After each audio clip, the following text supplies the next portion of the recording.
Qaxetidə azyaşlı qızın 50 yaşlı bir şəxsdən uşaq dünyaya gətirməsi ilə bağlı ağır fakt qeydə alınıb. Məlumata görə fakt yeniyetmənin doğuşundan sonra üzə çıxıb. Klinikadan daxil olan məlumat əsasında hüquq mühafizə orqanları tərəfindən dərhal araşdırmaya başlanılıb. Aparılan istintaq zamanı 50 yaşlı kişinin zərərçəkmişin azyaşlı bacısına qarşı da qeyri-qanuni hərəkətlər etdiyi müəyyən edilib. Şəxs saxlanılıb və barəsində azyaşlılara qarşı törədilmiş əməllərlə bağlı ittiham irəli sürülüb. Tel Aviv məhkəməsi onu bütün maddələr üzrə təqsirli bilərək məhkum edib. İstintaq materiallarına əsasən hadisələr təxminən 2 il ərzində davam edib. Təhsil ocağı baş verənlərlə bağlı məlumatlı olub və məsələ ilə əlaqədar reaksiya verib.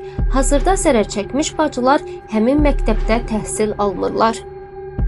Bacılar istintaqa geniş ifadələr verərək hadisə barədə məktəb rəhbərliyinə, tibb müəssisəsinə və sosial işçiyə müraciət etdiklərini bildiriblər.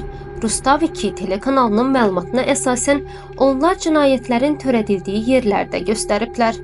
Təqsirləndirilən şəxs ilkin mərhələdən etibarən ittihamları qəbul etməyib və qapalı keçirilən məhkəmə iclasında özünü müdafiə etməyə çalışıb. İstintaq çərçivəsində məlum olub ki, zərərçəkmişlərin anası təqsirləndirilən şəxsin yaxın tanışı övladlarının dediklərinə uzun müddət inanmayıb.